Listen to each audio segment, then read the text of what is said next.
एक और घोड़ा निकला जो लाल रंग का था। फिर एक और घोड़ा निकला जो लाल रंग का था।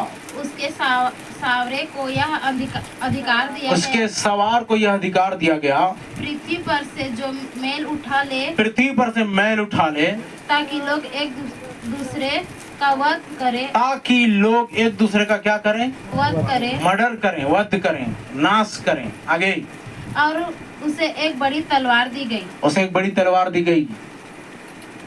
और नीचे, जब उसने तीसरे मुहर खोली तो, जब उसने तीसरी मुहर खोली तो मैंने तीसरे प्राणी को यह कहते सुना, तीसरे प्राणी को यह कहते सुना, मैंने दृष्टि की और देख, मैंने दृष्टि की और एक लाल घोड़ा, एक काला घोड़ा है, काला घोड़ा है, और उसके सवार के हाथ में एक तराजू है। उसके सवार के हाथ में एक तराजू है। काला घोड़ा है और उसके सवार सवार है और उसके हाथ में एक तराजू है।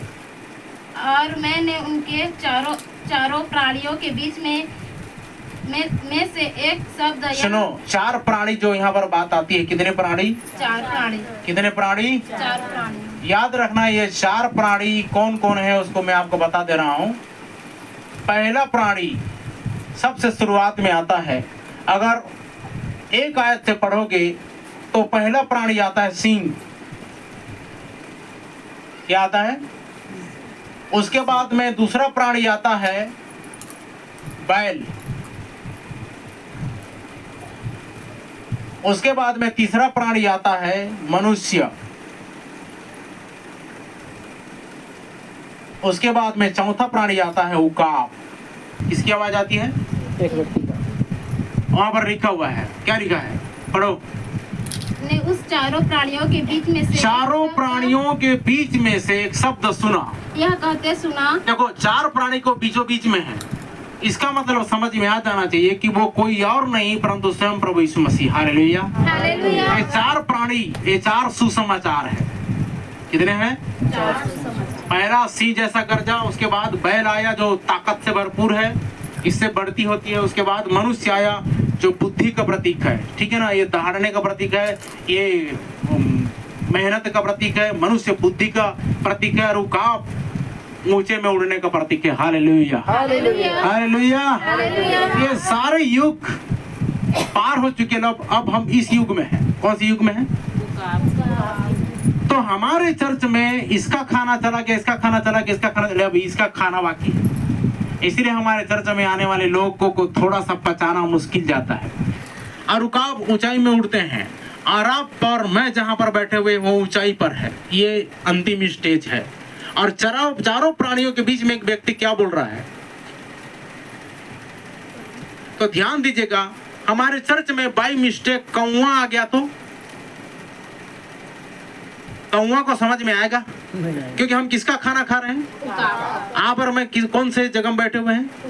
Hallelujah, hallelujah. आप बेधड़क बोलिए मेरे साथ में, आज आपको बुलवाऊंगा। क्योंकि देखिए, मैं पैर से थोड़ा सा जख्मी हूँ, फिर भी प्रयास कर रहा हूँ कि आपको अच्छी बातों को बताऊं। उकाब का खाना कोई और नहीं पचा सकता, तो याद रखिए, हमारे बीच में, हमारे चर्च में कोई कौवा अगर किसी बाई मिस्टेक आ गया तो उसको, क्योंकि हम तो उकाब का खाना खा रहे हैं, वो इसको हजम नहीं होगा। होगा क्या? मान के चलो कि अगर कोई और पक्षी आ गया हो, हड़फोड़ आ गया, ठीक है, तो क्या इसको ये बर्दाश्त होगा? मान के चलो कि बतख आ गया, तो क्या उसको ये हजम होगी? मान के चलो कि कोई मुर्गी आ गई, तो क्या इसको हजम होगी? आप और मैं तो उकाब के खाना खा रहे हैं। हालेलुया, हालेलुया, आमीन, आमीन। और याद रखिए, कई बार हमारे चर्चों में सुनने के लिए, देखने के लिए आ जाते हैं, और बहुत सारे लोग सिर्फ, सबसे बढ़कर क्या चीज है, आप क्या महसूस करते हैं? आप क्या पसंद करेंगे? मैंने बता दिया, ये चारों प्राणियों के बीच में तो लिखा है कि पहला प्राणी सिंह के जैसा था, दूसरा प्राणी बैल के जैसा था, तीसरा प्राणी मनुष्य के जैसा था, और चौथा प्राणी उकाब के जैसे। इन चारों प्राणियों के बीच में, और याद रखिएगा, इन 4 जो है, 4 सुसमाचार है, और इन सुसमाचार को घेर के रखा हुआ है वो है प्रेरितों का काम, पवित्र आत्मा का काम। Hallelujah, hallelujah. तो याद रखिए, आप और मैं उकाब की श्रेणी में है, उकाब के खाना खा रहे हैं। तो ये जब आ जाएंगे, कौवा, बतख और ये सब चीज जब आएंगे, और मुर्गी, ये जब आएंगे हमारे चर्च में तो इनको ये खाना हजम नहीं होगा, ये वापस रिटर्न चले जाएंगे अपने अपने जगह में। आपको और मुझको यहीं पर टिकना है। हालेलुया। एक बात और याद रखिए, ये समझ में आ गया ना? 4 प्राणियों के बीच में एक व्यक्ति को कहते हुए सुना। क्या कहते हुए सुना? पढ़ो।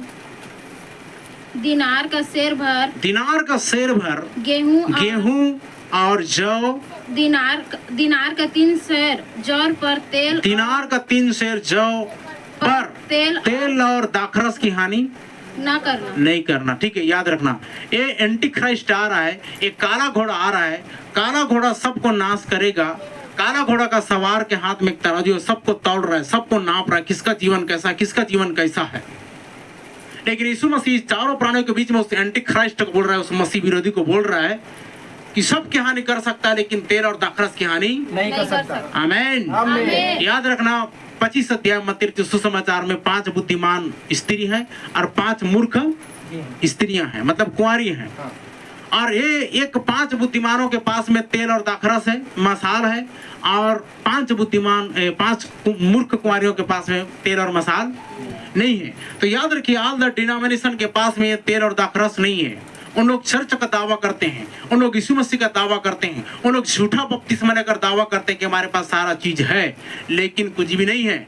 वचन के दौरान हम जान पाते हैं, वचन से हम जान पाते हैं कि आपके पास और मेरे पास में तेल और दाखरस है। बोलिए हालेलुया। दाखरस 24 घंटा स्फूर्ति का प्रतीक है और तेल जो है पवित्र आत्मा का प्रतीक है। आमीन। उसी चीज को बोल रहा है कि यहाँ पर यीशु मसीह तेल और दाखरस की हानि नहीं होने देगा, नहीं करना, बाकी सबकी तो हानि कर सकता है। लिखा है ये गेहूं क्या है? गेहूं क्या देता है? जीवन देता है। ये अनाज क्या देता है? जीवन देता है। ये और क्या लिखा है वहां पर? दिनार का सेर भर गेहूं और 3 सेर आटा। कितने सेर? 3 सेर आटा लिखा है ना, 3 सेर आटा। ये 3 सेर आटा को कहाँ देखो आप लोगों ने? एक स्त्री आई और 3 पसेरी आटा मिला दी। ये 3 पसेरी आटा क्या है? यही तो ट्रिनिटी शिक्षण है, पिता पुत्र सबको नाश कर सकता है, लेकिन याद रखना मेरे चुनिंदे लोग जो यीशु के नाम का बपतिस्मा ले उनको छूना नहीं। हालेलुया। क्योंकि वे पवित्र आत्मा पाए हुए लोग हैं। बोलिए आमीन। समझ में आया? तभी बोल रहा है प्रभु यीशु मसीह मेरे चुनिंदे लोग हैं। एलिया के समय में याद रखिए 400 पुजारी थे। कितने पुजारी? 400। और इधर बहुत सारे लोगों को नाश कर दिया गया। एलिया बोलता है उधर जंगल में जाकर प्रभु सबको इन्होंने नाश कर दिया है, मैं अकेला बच गया हूँ। और परमेश्वर बोलता है तू कैसा बोल सकता है ऐसा, मैं अभी भी कुछ लोगों को बचा कर रखा हूँ। बोले हालेलुया। तो ये हम चुनिंदे लोगों को प्रभु बात कर रहा है और बोल रहा है कि इनकी हानि नहीं करना, तो सबको हानि पहुंचाना।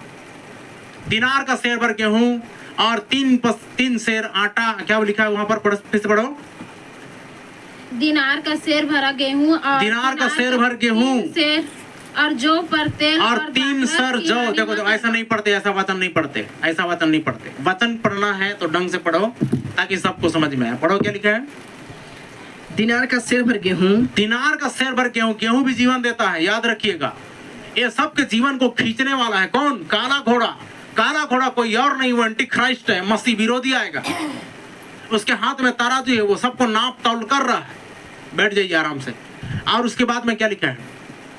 और दिनार का 3 सेर जौ। और दिनार का 3 सेर जौ। ये जौ क्या करता है? जौ की रोटी खाते हैं और बाजरे की रोटी खाते हैं और गेहूं की रोटी खाते हैं। ये उधर की भाषा में लिखा गया, हमारे इंडिया की भाषा में लिखा नहीं गया बाइबल, याद रखना। तो ये उधर जब खाते थे, इजराइल में जौ खाते थे, गेहूं खाते थे और इस रीति से इन सारी चीजों को खाते थे। तो वहां की भाषा में बोल दिया गया दिनार का सेर भर गेहूं और 3 सेर जौ।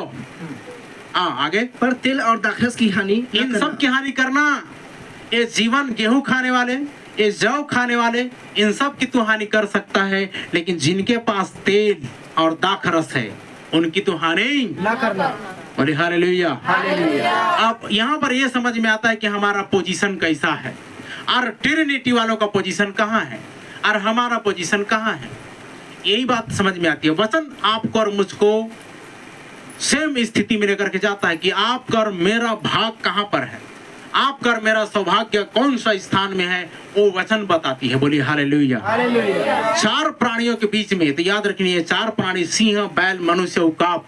तो आप ये तीनों लगभग समापन की घड़ी में है। और उकाब याद रखिए, सिंह को पकड़ सकते थे, बैल को पकड़ सकते थे, मनुष्य को पकड़ सकते थे, बुद्धि को, लेकिन उकाब को कोई पकड़ नहीं सकता है। बोलिए हालेलुया। तो ये स्टेज में यहाँ पर मैं है जो आपको और मुझको कोई पकड़ नहीं सकता। इसीलिए बहुतों का शिक्षा समझ में नहीं आती है। उनके चर्चा में क्या होता है, उनके चर्चा में क्या होता है? हमारे चर्च में उकाब का खाना खाया जाता है। हालेलुया। हालेलुया। हमारे चर्च में उकाब की शिक्षा दी जाती है। बोलिए आमीन। आमीन। लेकिन लोगों को समझ, क्योंकि वो इसमें आते हैं ना, कौओं की कैटेगरी में आते हैं, हड़फोड़ की कैटेगरी में आते हैं, बतख की कैटेगरी में आते हैं, मुर्गी चूजा की कैटेगरी में आते हैं, और वो भरा उकाब के बीच में आ जाएंगे तो छोटे नजर आएंगे। क्या नजर आएंगे? छोटे वाले। याद रखिए, उकाब एक ऐसा पक्षी है जो पहाड़ों में रहता है, ऊंची उड़ान भरता है, 100 मील 200 मील उड़ता है और हाथी जैसे विशाल जानवर को पंजों उठा करके ले जाता है। तो हम वो उकाब के बच्चे हैं। आमीन। आमीन। समझ में आ रहा है? परमेश्वर ने हमको ए वाली सेवकाई में रखा है। हम यहाँ पर पृथ्वी की स्टेज में नहीं है, हम यहाँ पर एरोप्लेन की स्टेज में चले गए हैं। और इसके बाद में एक और बात याद रखिए, ये बातें समझ में आई? मिटा दूं? बोलिए हालेलुया। अब याद रखिए, तो समझ में आया हमारे चर्चों में आने वाले लोग कौन ठहरेंगे, कौन टिकेंगे? जो उकाब का खाना खाने वाले हैं वही टिकेंगे। और याद रखिए, आज मैं आपको इसका एक और बात बताता हूँ। चलिए, यहाँ पर चंगाई नहीं मिलती वाली बात नहीं, चंगाई मिलती है। क्या मिलती है? चंगाई, छुटकारा, अभिषेक, आशीष, ये सारी चीजें। लेकिन जिनका फोकस, जिस विश्वासी का फोकस अगर ये चीज पाना है, तो मैं कहूंगा वो दूर रहे भाई।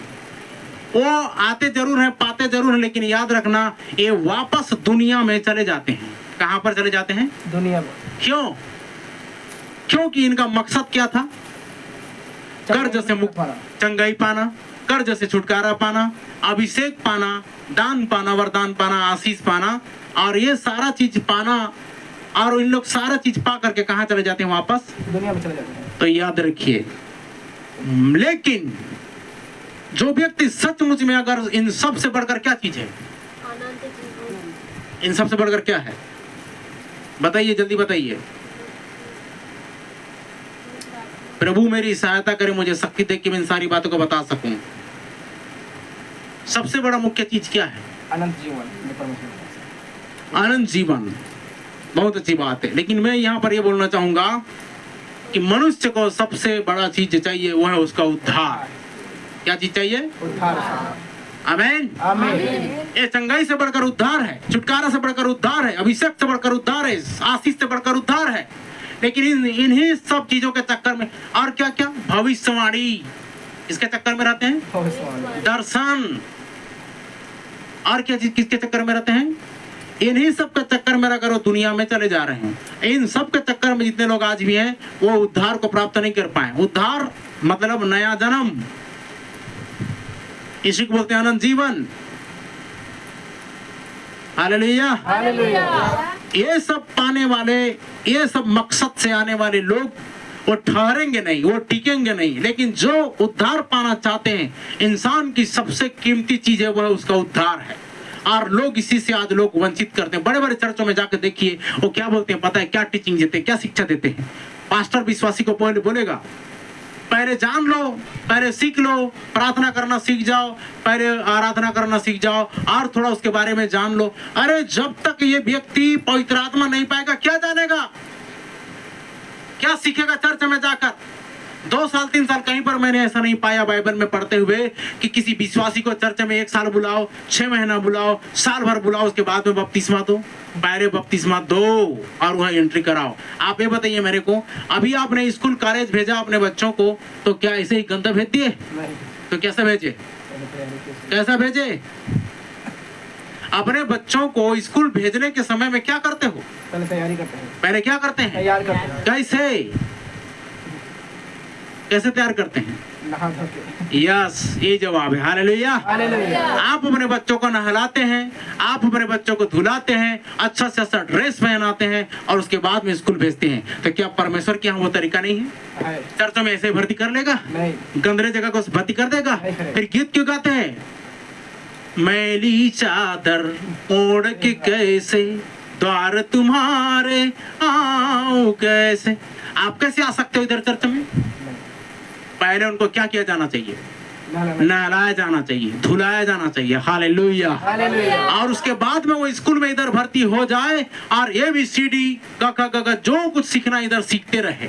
लेकिन लोगों ने क्या कर दिया पता है? उनके उद्धार से उनको वंचित कर दिया। और वो व्यक्ति इतना कठोर हो जाता है, वो व्यक्ति इतना ढीठ हो जाता है, ये 2 साल 3 साल चर्च जाकर उद्धार नहीं पाता, पवित्र आत्मा नहीं पाता, वो क्या खाक जानेगा इंसान चार प्राणी के विषय में? नहीं जान पाए। ये उकाब का खाना क्या होता है क्या जानेगा वो?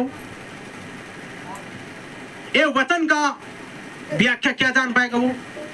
सालों साल चर्च में जा रहे हैं, लेकिन जिनके पास में यीशु के नाम का बपतिस्मा नहीं, जिनके पास में पवित्र आत्मा नहीं, जिनके पास में नया जन्म नहीं। और पता है आपको, ये जितने भी अंडे आज हैं मशीन से तैयार किए हुए चूजे हैं। मिशनरी क्यों बोलते हैं? मिशन से निकले हुए पास्टर आज, मिशन से निकले हुए डिग्रीधारी आज डिकन कहलाते हैं, रेवरेंड कहलाते हैं, आर्क बिशप कहलाते हैं, बिशप कहलाते हैं। इनके पास में ये डिग्री नहीं है, सारी डिग्री है, लेकिन ये उद्धार की डिग्री नहीं, नया जन्म की डिग्री नहीं, अनंत जीवन की डिग्री नहीं है। ये भला क्या बता पाएंगे आपको कि उद्धार क्या होता है? ये भला क्या बता पाएंगे आपको कि पवित्र आत्मा क्या होती है? ये भला आपको क्या बता पाएंगे कि प्रकाशित वाक्य पुस्तक क्या होती है? और लोग इन्हीं सब धोखेधड़ी में पड़े हुए और वापस कहाँ जाएंगे? वो दुनिया में जाएंगे। लेकिन याद रखिए, जो ये पाने वाले हैं ना, उनको मैं गारंटी के साथ बोलता हूँ वो स्वर्ग चले जाएंगे। हालेलुया। आपका मकसद क्या है? दुनिया में रहना कि स्वर्ग जाना? स्वर्ग जाना। तो आपको ये चीजों की जरूरत नहीं है। मैं इधर घाव से जख्मी हूँ, क्या मैं स्वर्ग नहीं जाऊंगा? जाएंगे कि नहीं जाऊंगा? बोले हालेलुया। मेरा तो मकसद यही है ना, मेरा तो मकसद ये नहीं है ये सब चीज पाना। आशीष तो ऑलरेडी पा रहे हो, चंगई भैंसवाड़ी वो कितने बार तो होता रहता है। आप बताइए, हमारे चर्च में रुपेंद्र पटेल का भैंसवाड़ी किया गया, आकर भजन संहिता पढ़ा, आज कहाँ है? कहाँ है? बड़े बड़े लोगों का भैंसवाड़ी किया गया, कहाँ है आज वो? क्या मतलब उस भैंसवाड़ी का? क्या मतलब उस दर्शन का? क्या मतलब वो छुटकारा का? क्या मतलब वो चंगई का? मैं इसीलिए बोलता हूँ, एक अंधा अगर आज चंगई पाए तो वो बोलेगा कि अरे मैंने थिएटर कैसा होता है नाम जरूर सुना है कानों से, लेकिन देखा नहीं। वो पहले उधर जाएगा, परमेश्वर की महिमा करने के लिए नहीं आएगा। कितने साल लोग इधर गवाही देते हैं ना, क्या कि हमने उनके लिए प्रार्थना किया और ठीक हो गए, चर्च में लाओ, तब तो पता चलेगा उनके लिए तुमने मेहनत किया और कहाँ है आपका मेहनत का फल चर्चा में आ रहा है। हालेलुया। आपका मेहनत का फल चर्चा में नहीं आ रहा तो सावधान हो जाओ, वो व्यर्थ मेहनत है, याद रखना। क्योंकि आपको लिखा इधर वचन में कि तुम्हारा फल बना रहे, तुम जाओ और बहुत सा फल लाओ। कहाँ है फल? यीशु मसीह ने एक बार क्या किया पता है? एक अंजीर के पेड़ के पास में आया। सबसे पहले बाइबल में पेड़ का जिक्र है तो है अंजीर पेड़। क्या पेड़? जीवन के वृक्ष, भले बुरे के ज्ञान के वृक्ष से पहले आता है अंजीर का पेड़ का जिक्र। अंजीर के पत्ते बहुत बड़े बड़े होते हैं, इसीलिए इसका लंगोट बना लिए, आदम और हवा पहले पहन लिए। और अंजीर का पेड़ जब बाइबल में जिक्र हो तो याद रखना वो इजराइल राष्ट्र है। और जैतून का वृक्ष जब बाइबल में जिक्र है तो परमेश्वर का मंदिर के बारे में बात करता है, क्योंकि जैतून एक ऐसा पौधा है जिससे तेल निकलती है और तेल इस दीपक से, मतलब दीपक जलता रहता है 24 घंटा। प्रभु जब भी बात करे जैतून का तो समझ जाना है कि वो मंदिर की बात कर रहा है, और जब भी बात करे अंजीर पेड़ का तो समझ जाना है इजराइल राष्ट्र है। एक बार की बात है कि प्रभु रास्ते में जा रहा था और उसे भूख लगी। क्या लगी? हेलो, मैं आपसे बात कर रहा हूँ, आप मेरे साथ हैं? है तो जवाब दीजिए, नहीं तो मैं समझूंगा क्योंकि भूत प्रेत बैठे इधर, जिंदा लोग नहीं हैं। यीशु मसीह जब जा रहा था उसे भूख लगी और एक अंजीर के पेड़ के पास में गया तो बोला कि अरे इसमें कुछ भी फल नहीं है। तो यीशु मसीह ने क्या कर दिया? श्राप दिया। क्या बोला? अब से तुझ में कभी फल। चले क्या बोल रहे थे? प्रभु क्या ये भी फल का समय है? जो फल का समय नहीं है, मान के चलो अभी अमृत फलने का समय नहीं है, और अमृत पेड़ के पास जाके देख रहे हो कि इसमें अमृत फला होगा और आप नहीं पा रहे हो, तो बहुत सारे लोग कमेंट कर रहे हैं, टिप्पणी दे रहे हैं, क्या ये फल का समय है? ये व्यक्ति पागल है जो जाकर पेड़ को बोल रहा है फल दे करके, ये क्या फल का समय? अरे जो उद्धार करता है, जो मुक्तिदाता है, जो सृष्टि करता है, जिसने पेड़ को बनाया, उसको तुम सिखाने जा रहे हो ये फल का समय है या नहीं है? जब अंजीर के पेड़ के पास में गया तो वो इजराइल के पास में गया हुआ था, यीशु मसीह, और इसीलिए अंजीर के पेड़ को अर्थात इजराइल को श्राप दिया और 2000 साल तक अंजीर पेड़ फल नहीं दिया, इजराइल को फल नहीं दिया। और वहां पर गिनती मात्र 1,44,000 की गिनती है। कितने? 1,44,000। तो कहाँ फलवंत हुए? मल्टीप्लाई कहाँ हुए? मल्टीप्लाई तो अन्य जाति हुए। हालेलुया। ये इजराइल ने क्या किया? ठुकराया ना, दुल्हन होने की श्रेणी को ठुकराया। तो यीशु मसीह वहां से मुड़ा और बोलता है कि मैं अन्य जाति के पास में जाऊंगा, और अन्य जाति अर्थात आपके मेरे पास जब आया था मैंने आनंद से ग्रहण किया और प्रभु यीशु मसीह की दुल्हन बनने के लिए तैयार हो गए। बोलिए हालेलुया।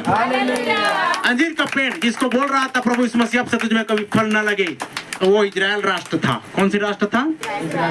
इजराइल राष्ट्र थी, इसीलिए प्रभु उसको बोल रहा था। लेकिन सारे लोग क्या समझ रहे थे पता है? ये अंजीर के पेड़ को बोल रहा है, लेकिन यीशु मसीह का टारगेट था इजराइल राष्ट्र। अंजीर का पेड़ मतलब इजराइल, जैतून का वृक्ष मतलब मंदिर। तो समझ में आया? कहने का मतलब यह है कि जो हमारे चर्च में आएंगे, थोड़े लोग रहें, कितने लोग रहें, कोई प्रॉब्लम नहीं, हमें कोई दिक्कत नहीं है भाई, हमको भीड़ भड़ाका नहीं चाहिए।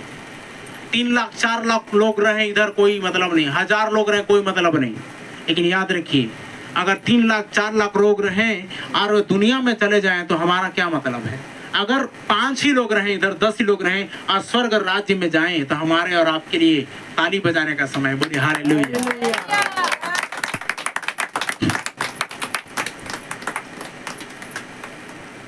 भाई गीत गाते हैं ना, क्या पा लिया? क्या राजेंद्र भाई कौन सा गीत गाते हैं?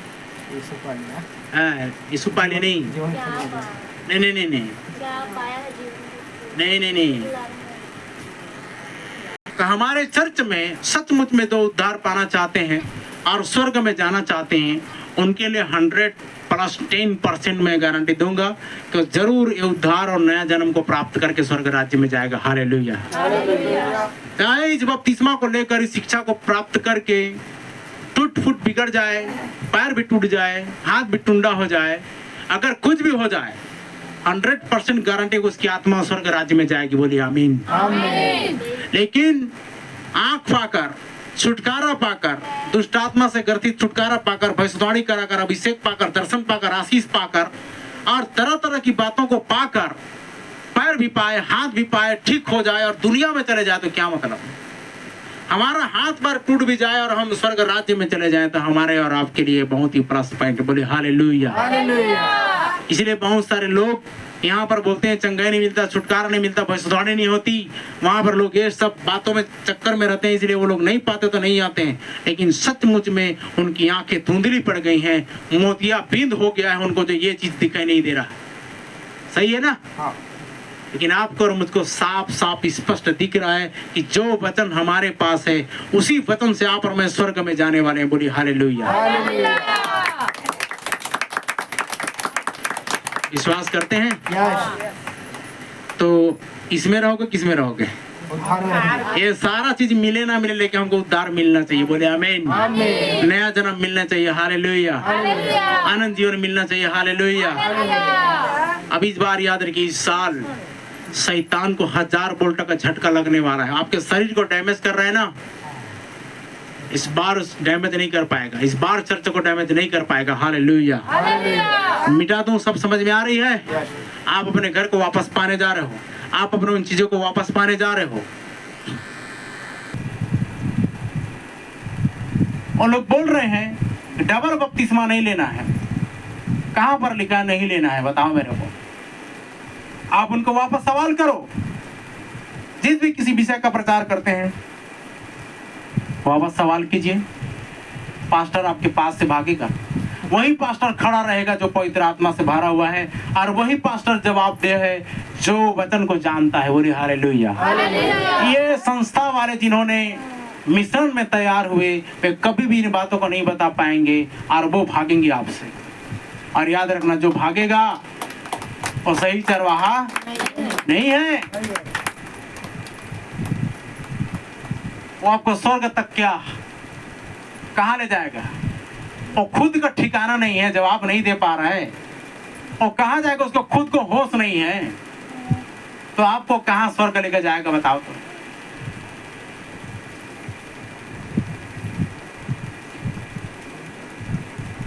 तो समझ में आया? चर्च में वे लोग आएंगे जो सचमुच में स्वर्ग में जाना चाहते हैं, जो सचमुच में रैप्चर में उठा लिया जाना चाहते हैं, जो सचमुच में उद्धार पाना चाहते हैं। बोलिए आमीन। तो आप तो बहुत ही खुशकिस्मत हो, आप बहुत ही खुशकिस्मत हो जो ऐसा चर्च में प्रभु ने आपको क्या किया है, नियुक्त करके रखा है। बोलिए आमीन। हालेलुया। तो मसीह लोगों के लिए कुछ नियम, उसके बाद स्मुरना चर्च में मैं इसलिए लेट कर रहा हूँ ताकि कुछ लोग आ जाएं तो और भी अच्छा रहेगा, बेहतर तरीके से उस बात को हम जान पाएंगे, क्योंकि प्रकाशित तत्वों को समझना कोई बच्चों का काम नहीं है।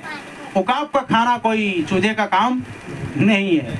इसको पचाने वाला लीवर चाहिए, इसको पचाने वाला अंतड़िया चाहिए, जो परमेश्वर ने आपको मुझको दिया। हालेलुया। तो मसीही लोगों के लिए कुछ नियम, पुरानी चलन नहीं चलेगी। कौन सी चलन? तो कितने सारे लोग आज भी पुराने चलन में हैं। चलो आज आप अपने आप को जानने का मौका मिलेगा, अपने आप को जांचने का मौका मिलेगा। स्मुरना कलीसिया आरंभ करने से पहले हम इस नियम को देखते हैं, इन लोगों के लिए, मसीहों के लिए। आप कहां पर फंसते हैं मैं आपको आज बताता हूं। बहुत बड़ी परीक्षा से आप गुजरते हैं लेकिन आपको पता नहीं चलता। आपका पुराना चलन बिल्कुल नहीं चलेगा, ठीक है मसीहों को। अब याद रखिए, पहली बात, जब कभी आपके घर में कोई मेहमान आता है, दीदी हो, जीजा हो, फूफा हो, कोई भी हो, भैया हो, चाचा हो, मामा तो छोड़ो, नाना हो, पैर छूना, क्या करना? यही तो लफड़ा है। क्या है? क्यों? अब बाइबल क्या कहती है पैर छूने के विषय में? बहुत सारे लोग मसीह हो करके, कल उस दिन जब फ्राइडे को सुदीप भैया आकर मुझे पूछते हैं पैर छूना चाहिए कि नहीं सर, तो मैं बोला आपके प्रश्न करने से पहले उसी रविवार को जब मैं बिस्तर में पड़ा हुआ था, नहीं आ पाया, खांसी आ रही थी इसलिए मैंने नहीं आ पाया, लेकिन उसको इसी दिन मैंने तैयार करके रखा था। उसी संडे की शिक्षा है जो मैं आज आपको दे रहा हूँ, उसी दिन मैंने तैयार करके रखा था। तो याद रखिए, आइए हम वचन को देखते हैं इस विषय में। अब होता क्या है, कोई भी आए, मेहमान आए, आप निराश नहीं कर सकते। बोलते हैं पैर छूने से ये मस्तिष्क नहीं घट पाएगा, नहीं, क्या बोलते हैं, तरवा नहीं खिया जाए, लेकिन मैं बोलता हूँ खियाएगा इधर। वचन के अनुसार अगर चलोगे तो खिया रहा है। क्यों? जान रहे हैं, इंग्लिश बाइबल पढ़ के देखोगे तो सारी बातें समझ में आएगी। चलिए, तो अब आप क्या करेंगे? अब आप पूछेंगे, हमारे घर में मेहमान आ जाए, दीदी आए, जीजा आए, कोई भी आए, अपने से बड़े आए, ससुर जी आए, सास आए, कोई भी आए, हमको इस रीति से झुकना है कि नहीं, पैर छूना है कि नहीं? याद रखना, मैं आज आपको बताता हूँ। चाहे इसके लिए आपको दुनिया कुछ भी बोले, पागल बोले, आदर नहीं करते हैं बोले, लेकिन यहाँ पर मैं बराबर आदर में चल रहे हैं। बोलिए हालेलुया। ये परमेश्वर का नियम है, ये परमेश्वर का रूल्स है, और हर विश्वासियों को जरूरी है ये चीज करना। क्या चीज करना? नियम का पालन करना। निर्गमन की पुस्तक 20 अध्याय 4 और 5 पद पढ़िए।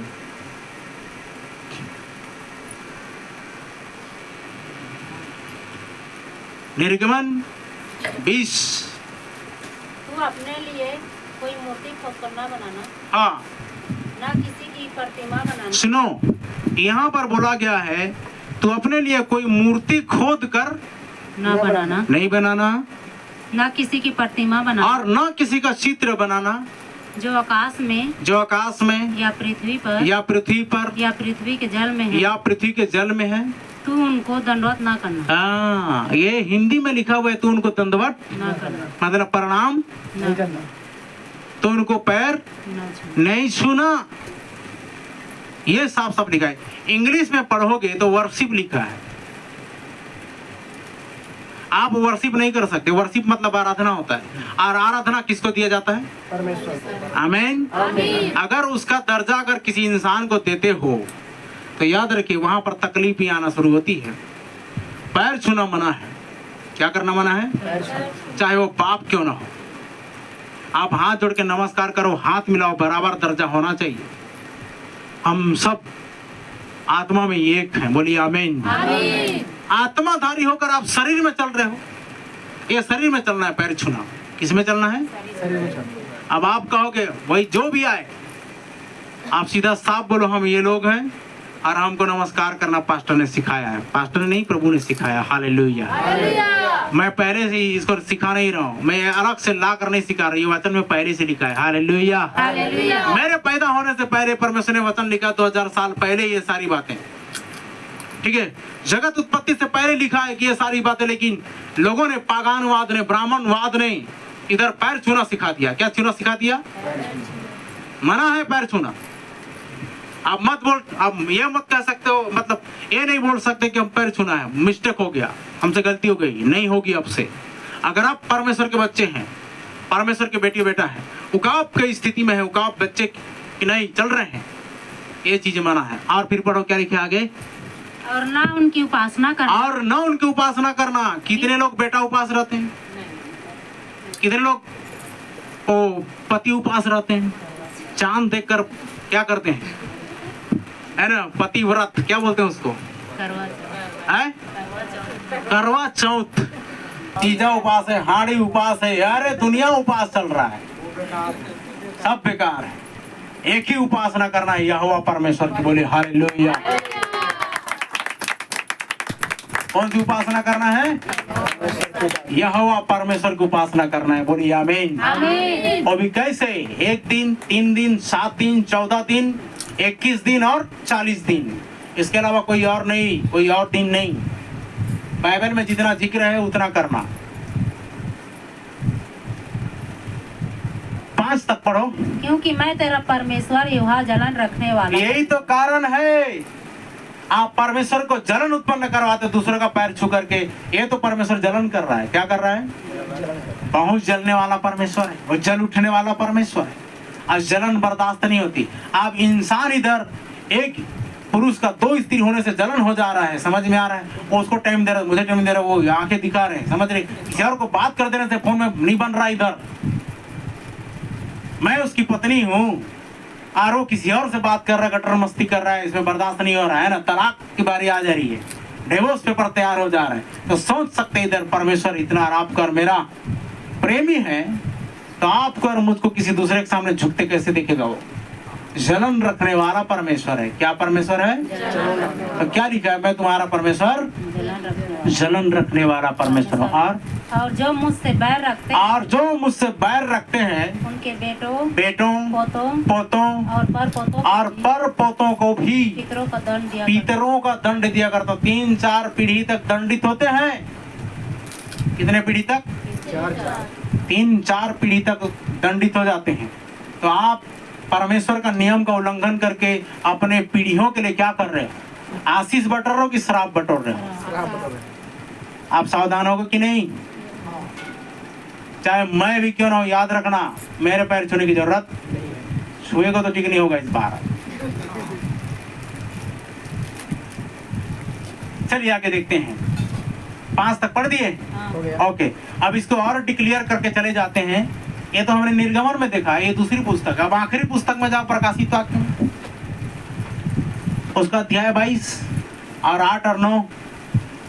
मनुष्य को पैर छूने की जरूरत है या नहीं है? कोई भी क्यों ना हो, अगर पालन कर ले तो याद रखना, तो भी आप सचमुच में परमेश्वर के बेटा और बेटी हो। मैं वही यूहन्ना हूँ। सुनो, ये क्या बोल रहा है? प्रकाशित वाक्य लिखने वाला बोलता है कि मैं वही यूहन्ना हूँ जो ये बातें सुनता और देखता था। जब मैंने सुना और देखा तो जो स्वर्गदूत मुझे ये बातें दिखाता था, जो स्वर्गदूत मुझे ये बातें दिखाता था, मैं उसके पाँव पर दंडवत करने के लिए अरे मैं उसके पाँव पर दंडवत करने के लिए, गिर पड़ा। स्वर्गदूत को भी दंडवत करने की जरूरत। और मैंने क्या पढ़ा है, आकाश में, पृथ्वी के जल में, जल देवता बोल रहे हैं, अग्नि देवता बोल रहे हैं, वायु देवता बोल रहे हैं। अरे अब इसका मतलब टट्टी देव भी बोलोगे आप तो, सही है कि नहीं? जय को हंसी आ गई, सही है कि नहीं है? अरे इंसान कहाँ कहाँ चले गए। मछली को भी देवता बोल रहे हैं, हर वो चीज को देवता बोल दे रहे हैं। हवा जिसके द्वारा आप जी रहे हैं उसको भी देव बोल दे रहे हैं। अग्नि जिसके द्वारा आप खा पी रहे हैं उसको भी देव बोल दे रहे हैं। सूर्य जिसके द्वारा आपको विटामिन डी मिल रही है उसको भी सूर्य देव बोल दे रहे हैं। और चंद्र, उसको स्त्रीलिंग का दर्जा देके चंद्रमा, उसको भी देवता बोल दे रहे हैं। तारागण को भी बोल दे रहे हैं। लेकिन याद रखिए ये सृष्टि है मात्र। क्या है? सृष्टि है, इन सृष्टि की आपको दंडवत करने की जरूरत नहीं है। सृष्टिकर्ता को दंडवत करना है। बोलिए आमीन, हालेलुया। प्रकाशित वाक्य 22 अध्याय ना, यहाँ पर हमने 22 लिखना भूल गए। 22 उसका 8 और 9। तो ये यूहन्ना क्या बोल रहा है? यूहन्ना को जब स्वर्गदूत बातें दिखा रहा था तो ये यूहन्ना क्या करता है, मैं उसको दंडवत करने के लिए, मतलब अगर इंग्लिश बाइबल पढ़ोगे तो वहां पर लिखा है आई वर्शिप हिम, मतलब मैं उसके चरणों में दंडवत करने के लिए, वर्शिप करने के लिए, आराधना करने के लिए झुक गया लिखा है। इसीलिए बोला जा रहा है, हिंदी में दंडवत लिख दिया है। क्या? दंडवत माने प्रणाम, ऐसा पैर छूते हैं ना, पैर छू के ऐसा ऐसा करना है। ये क्या तरीका है भाई? मुझे शुरू से चीज पसंद नहीं आया, लेकिन मजबूरी में मैंने किया। लेकिन बाद में जब समझ आई तो सीधा साफ बात, गॉड ब्लेस यू, हालेलुया। तो यहीं पर लोग फंसते हैं। परिवार का व्यक्ति है, आप नहीं पढ़ोगे तो क्या बोलेंगे पता है? ए फलाना की बहुरिया पैर नहीं छुए। तुमको किसी ने सिखाया पैर छूने के लिए? हम तो हाथ जोड़ के नमस्कार कर रहे हैं। हालेलुया। क्या कर रहे हैं? नमस्कार कर रहे हैं। और उसके अलावा और बोल दे रहे हैं कि गॉड ब्लेस यू, प्रभु आपको उससे बड़ा आशीष दे रहे हैं। पैर छूने से क्या बोल रहे हैं? खुशी रहे बोल दे रहे हैं। बहुत पैर नहीं छूने से बहाना पाते हैं ना। लेकिन आप छू करके इधर क्या कर रहे हो? परमेश्वर को क्रोध दिला रहे हो। नाता रिश्ता छोड़ेंगे, कोई बात नहीं, हमको तो परमेश्वर वो अपना रहा है। बोलिए हालेलुया। अगर सारे लोग आपको छोड़ दे तो छोड़ दे, लेकिन परमेश्वर तो ग्रहण करने के लिए तैयार, अपनी बाहें पसारा हुआ है। आमीन। अच्छा ये बताइए, आज सेवकाई में मुझे 19 साल हो गया, गिरहुलपाली वासियों में कोई किसी के अंदर में दम नहीं, क्यों इतने शुरू से बोलते आए कि इनको गांव से निकालेंगे, समाज से निकालेंगे। आज कोई मई के लाल में दम हुआ किधर से मगर लाल निराला को निकाल दे? कोई निकाल सके? नहीं। आगे भी जब तक रहूंगा तब तक कोई निकाल नहीं सकेगा। बोलिए हालेलुया। आपको भी कोई निकाल नहीं सकते। बोलिए आमीन। पढ़िए आगे क्या लिखा है। पर उस स्वर्गदूत ने बोला, मुझसे कहा देख ऐसा मत कर, क्योंकि मैं तेरा और तेरे भाई भविष्यद्वक्ताओं और हम पुस्तक की बातें, इस पुस्तक की बातों में मानने वालों का, इस पुस्तक की बातों को मानने वालों का संगीदास हूँ। मैं भी संगीदास हूँ। क्या हूँ? संगीदास मतलब समझ में आ रहा है? जैसे कि हमारा भाई राजेंद्र है, हमारा भाई सुदीप है। अब भाई ये सेवक होकर भी आकर मुझसे पूछता है पैर छूना चाहिए कि नहीं। मैं बोला बाइबल पढ़। क्या पढ़? ठीक ढंग से नहीं पढ़ते, इसका मतलब समझ में नहीं आता। बाइबल पढ़ो, पैर छूना मना है। क्या करना मना है? पैर छूना मना है। तो भाई बोलता है नहीं छूना है, बोलो तो आज से बोलता है। मैं बोला नहीं छूना है भाई, क्या छू? वर्शिप करना हो जाता है। क्या करना हो जाता है? दंडवत करना हो जाता है। अरे पत्नी भी पति का होना छुए। क्या करना है मैं आपको बताता हूँ, ठीक है? पत्नी भी पति का नहीं छूना। कहां पर देखा आप लोगों ने? बताओ मेरे को। बाइबल में किसी व्यक्ति को देखे आप लोगों ने? सारा को देखे अब्राहम का पैर छूते हुए, रिबका को देखे इसहाक का पैर छूते हुए, मरियम को देखे यूसुफ का पैर छूते हुए, एलिशिबा को देखे, और क्या बोलते हैं उसको, उस महायाजक का क्या नाम उसका?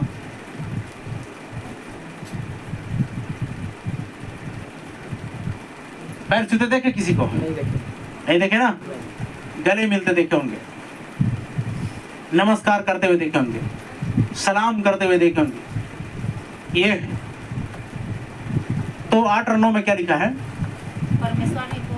परमेश्वर ही को क्या कर? धन्यवाद कर। दंडवत कर। परमेश्वर ही की आराधना कर, परमेश्वर ही को प्रणाम कर। इंसान को प्रणाम करने की जरूरत नहीं। चाहे वो कोई भी हो, आप आदर कर सकते हो। तो वहां पर क्या लिखा है बोलता है, तो अपने भाइयों ही को नमस्कार करते, कौन सा बड़ा काम करते हो? मैं बोले बढ़िया बात है। भाई मतलब मसीह भाई कहलाते हैं ना। बाहर के व्यक्ति, अन्य जाति व्यक्ति, जो प्रभु को नहीं मानता वो व्यक्ति, उनको भी आप नमस्कार बोल सकते हो, गुड मॉर्निंग बोल सकते हो, नमस्कार कर सकते हो। पैर छूना मतलब सीधा वर्शिप करना हो जाता है। क्या करना हो जाता है? Not worshipping. उनकी वर्शिप नहीं करना, उनकी आराधना नहीं करना है तो परमेश्वर की। हम घुटना टेकते हैं, माथा टेकते हैं परमेश्वर के सम्मुख में, किसी और के सामने। अरे हालेलुया। घुटना भी टेकना है तो परमेश्वर के सामने, इंसान के सामने नहीं। अब आइए देखते हैं, तो ये समझ में आया कि नहीं आया? अब की बात करोगे ऐसा? पैर छुओगे? आप सीख के आए हो ना, सीख के जा रहे हो ना? ये कहाँ से सीख के आए आपको बोलेंगे लोग, तो क्या बोलोगे? बाइबल में लिखा है। हालेलुया।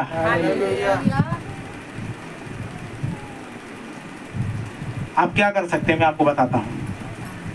अब देखिए दूसरी बात, पहला पैर छूना, दूसरा हाथ मिलाना। क्या मिलाना? हाथ मिलाना।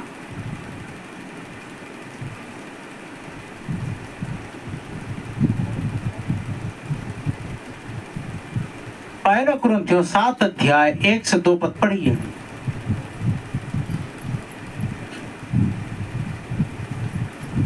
हमारे चर्च में आज मेरे भाई बहन लोग नहीं आए, इसलिए उनको आपका जिम्मेदारी बनता है, आप उनको सिखाना। ये शिक्षा उनको देने की जरूरत है, ये शिक्षा उन तक फैलने की जरूरत है। पढ़िए पहला कुरिन्थियों 7 अध्याय 1 से 2 पद।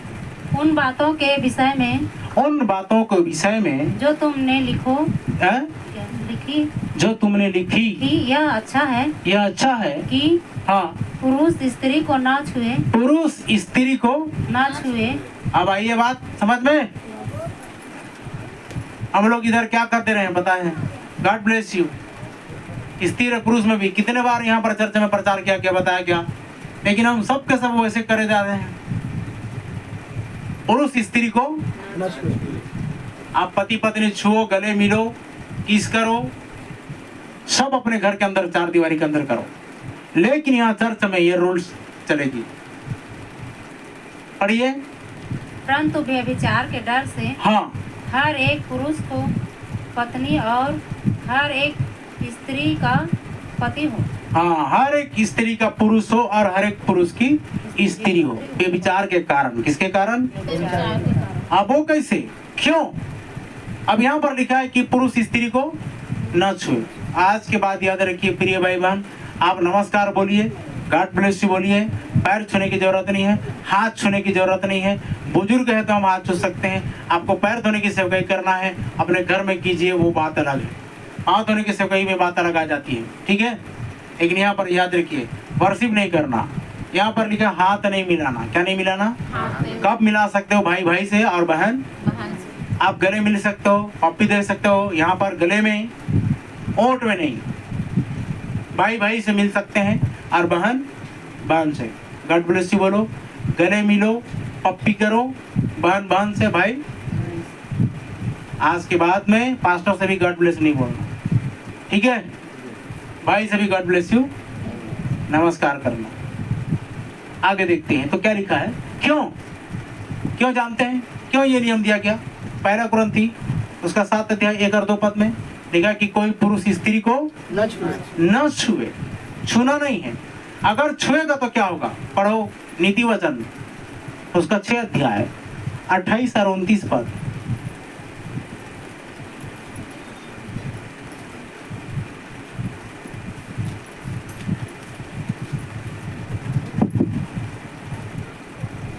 क्या हो सकता है कि कोई अंगारे पर चले हाँ, क्या कोई हो सकता है कि अंगारे पर चले और उसके पाँव न झुलसे और उसके पाँव न झुलसे? न झुलसे? ऐसा हो सकता है? कोई आग में चले, अंगारे पर चले और उसका पाँव ना जले? क्यों सनातन जी, आग में चलोगे और आपका पाँव नहीं जलेगा क्या? जलेगा कि नहीं? कन्हैया लाल जी सही है? तो यहाँ पर लिखा है, इसीलिए मना किया गया है कि स्त्री पुरुष को न छू। अन्य चर्चों में छू रहे हैं, कोई मना ही नहीं है, जय मसीह की बोल रहे हैं, नमस्कार बोल रहे हैं, लेकिन याद रखिए इस चर्च में ये रूल चलेगी कि अब से कोई पुरुष स्त्री को न छू। नहीं छूना, नमस्कार बोलना, हाथ जोड़ करके, अच्छे ढंग से जोड़ करके बोलना। प्रिय भाई बहन याद रखिएगा, अगर बाहर में मिलना है तो बहन बहन से मिलो, भाई भाई से मिलो, और अगर आपको पास्टर को नमस्कार बोलना है तो सीधा हाथ जोड़ करके बोलो नमस्कार, गॉड ब्लेस यू। 28-29 दोनों पढ़ो। जो पराई स्त्री के पास जाता है, जो पराई स्त्री के पास जाता है उसकी दशा ऐसी है, उसकी दशा ऐसी है, ऐसी ही है, वरन जो कोई उसको छुएगा जो कोई इसको छुएगा वह दंड से न बचेगा। अरे क्या नहीं बचेगा? दंड से न बचेगा। जो कोई इसको छुएगा वो दंड से। न बचेगा। तो भाई यहाँ पर मैं छूकर क्या कर रहे हैं? दंड पा रहे हैं ना, इसलिए दंड पाना को छोड़िए। यहाँ कोई व्यभिचार का एक भी कारण नहीं होना चाहिए। हालेलुया। और ऐसे ही देखो हाथ मिलाते हैं, कई सारे चर्च में पता है जाके वो ऐसा हाथ मिलाए और इस रीति से उंगली को कर रहे हैं, ये क्या तरीका है भाई? आप लोगों ने देखा? राजेंद्र भाई उठ के थोड़ा सामने आइए। और याद रखिए जब ये मुझे हाथ मिला रहे हैं, ठीक है, ये देखो ये क्या तरीका है? इसका मतलब क्या है? कुछ तो मतलब कनेक्शन फिट हो रहा है ना। भाई बहन ऐसे तालमेल कर रहे हैं और उनको इशारा में बात कर रहे हैं बाहर मिलना बोलकर, ये क्या तरीका है? ये रूल से नहीं चलेगी, याद रखिएगा। इसीलिए यहाँ पर बोला गया जो कुछ को छुएगा वो दंड से न बचेगा। 29 तक हो गया? हो गया। ठीक है, तब हाथ मिलाना भी बंद, पैर छूना भी बंद, हाथ मिलाना भी बंद। तो क्या करना है? नमस्कार, हाथ जोड़ना है। क्या करना है? गॉड ब्लेस यू भाई बोलना है, गॉड ब्लेस यू पास्टर जी नमस्कार बोलना है, और बहनों को भी गॉड ब्लेस यू बहन, और भाइयों को भी गॉड ब्लेस यू बहन। ठीक है, ये बोलना है। भाई आप पति पत्नी आपस में हाथ मिला सकते हो, गले मिल सकते हो, पक दे सकते हो, ये सारी बातें हैं। भाई भाई को, बहन बहन को गले मिलना, पप्पी देना, ये सब चीज अपने घर में हो सकता है। बाकी पति पत्नी अपने घर में कुछ भी करें, इसे कोई लेना देना, लेकिन शर्त में आकर के ये चीज नहीं चलेगी। ठीक है, समझ में आ रहा है? अब यहाँ पर कोई टिप्पणी है, कोई कमेंट है, कुछ बोलना चाह रहे हैं? सही कि गलत है? अन्य चर्चों में पूरा घुल मिल रहे होंगे, वहीं पर विचार हो रहा होगा, वहीं पर किस भी कर रहे होंगे, लेकिन ऐसा चर्चा यहाँ पर नहीं बना है। प्रभु ये हमको ये चीज की अनुमति नहीं देता। यहाँ पर आप दूर से नमस्कार कर दो, ये ठीक है भाई। कोई अगर और भी आए उनके लिए उदाहरण बनो, उनके लिए नमूना बनो, उनको बोलो हमारे पास्टर या हमारे चर्च में हमको परमेश्वर यही सिखाता है, हमको दूर से नमस्कार करने की आवश्यकता है, छूना भी नहीं। क्या नहीं करना? समझ में आ रहा है? ठीक है, इधर भी मेरे पास मत आना पैर छूने के लिए, मैं भी अपने आप को परमेश्वर नहीं बना पा रहा हूँ। समझ में आ रहा है इन्हें? अब कुछ भी आवेश में आकर, कुछ भी व्यवस्था में आकर, वो छोड़ो दुष्ट आत्मा से करती तो पैर पकड़ रहे, बात अलग है, लेकिन जबरन इधर पैर छूने के लिए नहीं आना। हाँ, अगर पाँव धोने की सेवकाई है, आप कभी अपना घर बुलाते हो, उस दिन पाँव धोने की सेवकाई आप कर सकते हैं। तो ये रही मसीह लोगों के कुछ नियम और जो जरूरी है। ये पुराने चाल चलन लोग क्या करते रहते हैं? पैर छूते रहते हैं, पाँव पड़ते रहते हैं। और स्त्री लोग आएंगे क्या, कोई यार उनके सामने आएगा तो क्या करेंगे पता है? फटाफट दोनों हाथ से, ये क्या तरीका है कि नहीं है? इसीलिए आपसे सावधान, सीधा हाथ जोड़ना दोनों हाथ को और दूर से नमस्कार। हालेलुया। कैसे करना है? दूर से ही नमस्कार, दूर से नमस्कार करना है और बोल के नमस्कार करना है। गॉड ब्लेस यू बोलना है, नमस्कार करना है। ओके, चलेगा? बिल्कुल सही है। अन्य चर्चों में अगर ऐसा नहीं होता होगा तो समझ जाना कि ये वो सब मिला रहे हैं, पाप हो रहा है, व्यभिचार हो रहा है, ये पुरानी चाल चलन है। वहाँ कोई चेंजेस नहीं, कोई परिवर्तन नहीं। आप सीखो, इधर ये काम करना है, ठीक है? बिल्कुल, शैतान तो बल पाएगा ही, क्योंकि उसको घुला मिला देना है।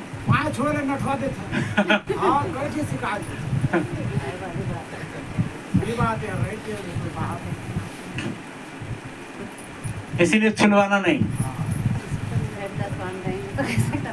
लिफाफा में दो। मैंने बार बार बोला है, लिफाफा में दो। सफेद लिफाफा आता है, भेंट दसवां दे, भेंट किधर दे रहे हैं? बाता रखो तो डंडी, इसीलिए डंडी बनाया गया है। समझ में आ रहा कि नहीं? छूना मत करके। सब में देखो ना, सब में शिक्षा है। इस डंडी को पकड़ो, उस डंडी में तो किधर है? दिखाओ जी, भेंट पात्र दिखाओ। ये क्यों बनाया गया है? हमने कितना खर्च किया, पूछो राजन भाई को पता है। हमारा पिताजी ने इसको क्या किया? ये कूंदा है, कूंद मशीन में इसको हमने पॉलिश किया। इस क्षण को हमने क्या किया, बनवाया। भाई से पूछो कहाँ पर? बरम किला का वो क्या बोलते, फैब्रिकेशन में। और इसको लकड़ी को बनवाया, अच्छे लकड़ी का। और इसको हमने क्या किया, पेंट किया। सुखाने में कितना टाइम लगे। इसके बाद इस झोली को बनाया गया ताकि इसको पकड़ने से आपको छूना ना पड़े। इधर से पकड़ रहे हो, भेंट डाल रहे हो, देखो है ना? वो पकड़ा तो मैं इधर भेंट डाल रहा हूँ, इधर से वो पकड़ेगा तो वो भेंट डालेंगे।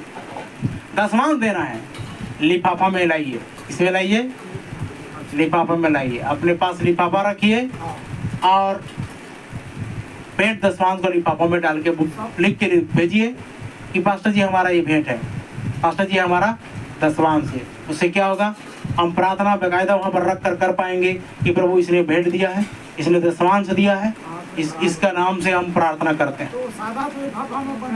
सादा लिफाफा, रंगीन लिफाफा, कुछ भी चलेगा, नहीं होना।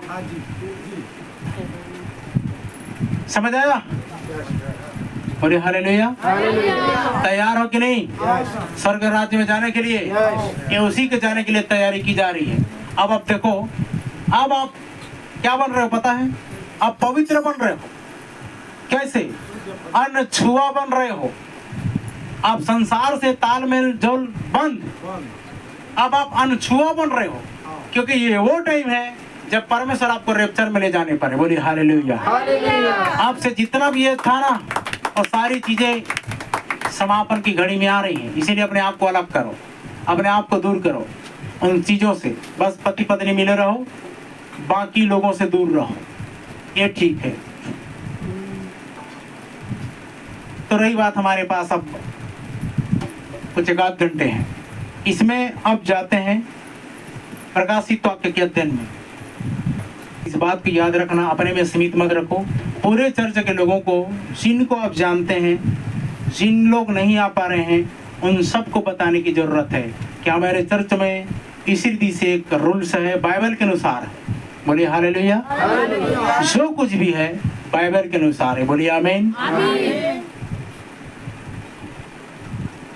इस नियम को तो अपना हम उसमें उस चर्च के अंतर्गत करते, लेकिन अब भाई वो बना ही नहीं, तैयारी नहीं हुआ है, तो अब यहीं से स्टार्ट करते। जब थोड़े से थोड़े विश्वासों के बहुत से वस्तुओं में अधिकारी बनाया जाएगा। बोलिए आमीन। हालेलुया। चलिए आगे देखते हैं। अब हम अपना प्रकाशन की पुस्तक को निकालना चाहेंगे। स्तुति लौट, हालेलुया, तारीफ हो प्रभु परमेश्वर पिता, तेरी प्रशंसा हो, तेरी बड़ाई, तेरी जय जयकार हो। हम इफिसियन चर्च युग को समापन करके प्रभु आज स्मुरना चर्च का अध्ययन करने जा रहे हैं। जिंदा खुदाबंद, इस चर्च के आरंभ में आज सप्ताह के पहले दिन भोर के समय, दोपहर के समय, प्रभु आप हमारी मदद करें, अगुवाई करें, सहायता करें, हिम्मत हियाव, शक्ति, सामर्थ्य, ज्ञान, बुद्धि दें। इतने प्रिय लोग यहाँ पर आप आए हैं, इन सब के लिए प्रार्थना है, इस वचन को समझने की शक्ति प्रदान कर। और प्रभु परमेश्वर पिता, ताकि कोई भी वचन को इनके अंदर से चुरा कर न ले जाए। प्रत्येक चीजों को तू संभाल, प्रत्येक पर तेरे अनुग्रह, तेरे आशीष का हाथों मुझे भी सक्षम बना, शक्ति सामर्थ्य दे, ताकि मैं तेरे वचन का प्रचार कर सकूं, बता सकूं। इतना प्रभु तू सामर्थ्य देना। धन्यवाद करते हैं प्रार्थना सुनने के लिए। महिमा आदर आपको देते हैं। अंधकार की सारी शक्तियां दूर होने पाए। तेरे वचन में तूने कहा है, धन्य है वह जो भविष्यवाणी की पुस्तक को पढ़ता है और वे जिसमें लिखी बातों को मानते हैं और वे जो सुनते हैं, क्योंकि समय निकट आया है।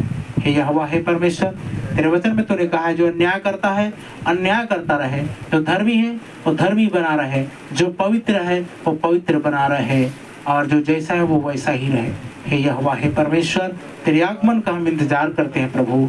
बस तेरे साथ हमें ये छोटी सी जगह दे देना प्रभु, ताकि हम तेरे साथ बादलों पर उठा ले जाए। धन्यवाद। इस चर्च को हम तेरे हाथ में सौंप देते हैं। चर्च तेरा, लोग तेरे, सब तेरे हैं प्रभु परमेश्वर पिता।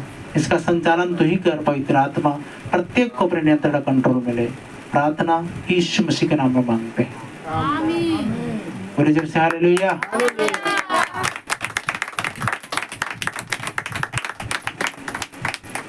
स्मुरना चर्च,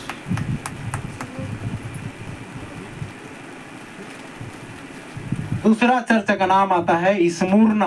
क्या आता है? 2 अध्याय 8 पद को पढ़िए। स्मुरना की कलीसिया के दूत को यह लिख, स्मुरना के कलीसिया के दूत को यह लिख, जो प्रथम और अंतिम है, जो मर गया था और आप जीवित हो गया है। वह यह कहता है कि मैं तेरे क्लेश और दरिद्रता को जानता हूँ, परंतु तू धनी है। परंतु तू क्या है? धनी है। अब देखिए, परमेश्वर अपने वचन के पढ़े सुने जाए, आप सबको आशीष दे। आमीन। इफिसियन चर्च एज, अब यहाँ इसका हम व्याख्या करने जा रहे हैं। नाम क्या है?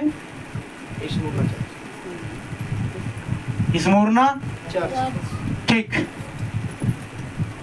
इसको स्मुरना कलीसिया युग कहा जाता है, ठीक है। क्या कलीसिया युग? स्मुरना कलीसिया युग। और देखिए, हमने पहले चर्च को जब अध्ययन किया तो उस चर्च का दूत का क्या नाम था? भूल गए? आगे पाठ पीछे सपाट। पहले चर्च के दूत का क्या नाम है? 7 कलीसिया है, 7 दूत हैं। कितने दूत हैं? तो पहला दूत का नाम क्या था? इफिसुस चर्च का नाम है। ये भी कोई बात है जवाब देने वाली? इफिसुस का चर्च का कौन चला रहा था? यही तो हमारे चर्चों में कमजोरी है। इसलिए लोग आपको क्या करते हैं पता है? ठोक पीट बजाते हैं। वचन के मामले में, ज्ञान के मामले में आप जवाब नहीं दे पाते। इतने दिनों से अध्ययन कर जा रहे हैं।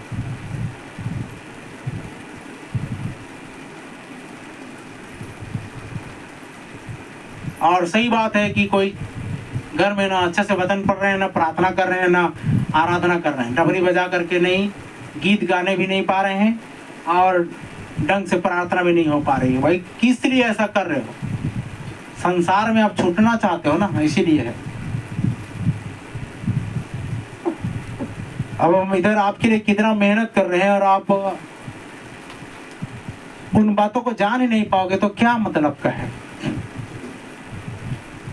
अब लिखोगे तो पीछे पन्ना पलट पलट कर देख रहे हैं कि क्या युग का है, चर्च का दूत कौन है।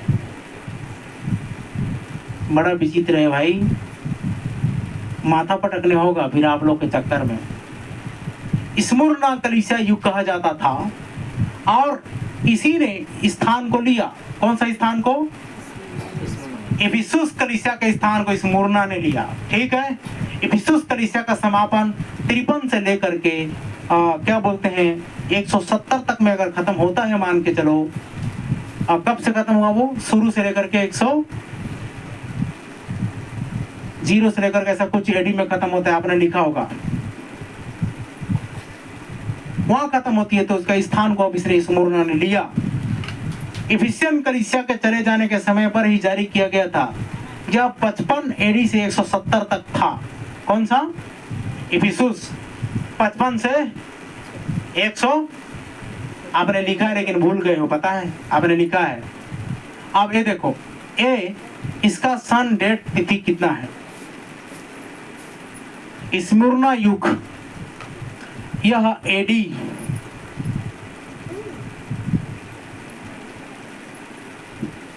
170 से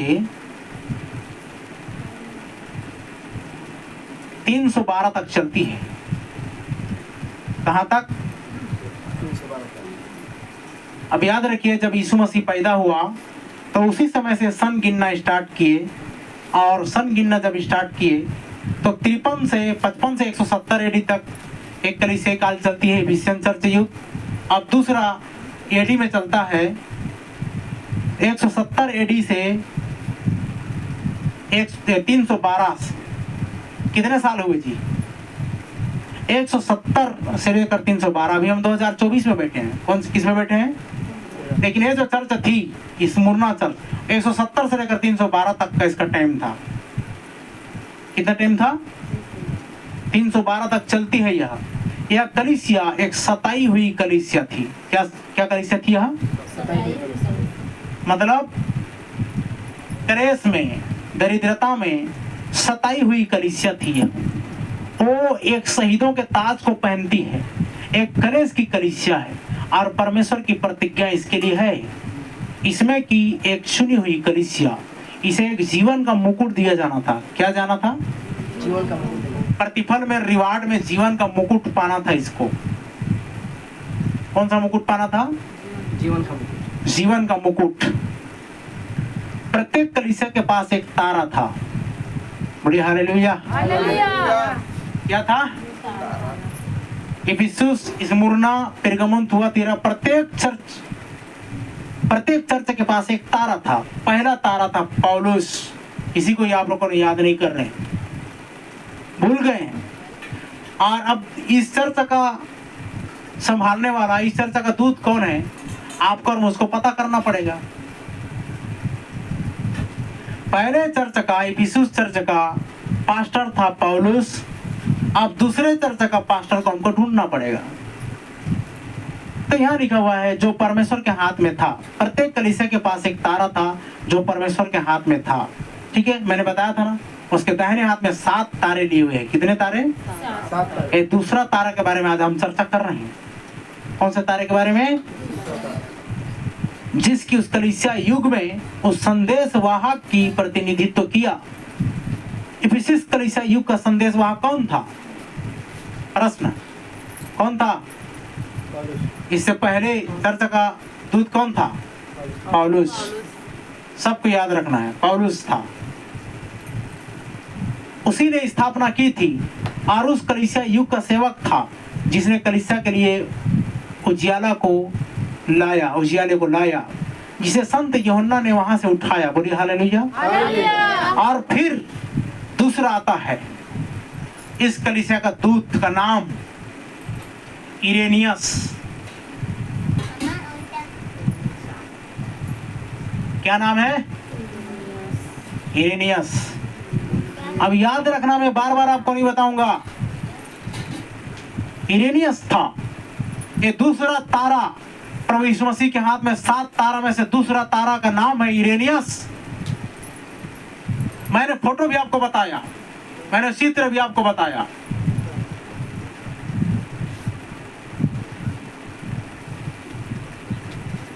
अब याद रखना, इस जगह में 2 सेवक थे।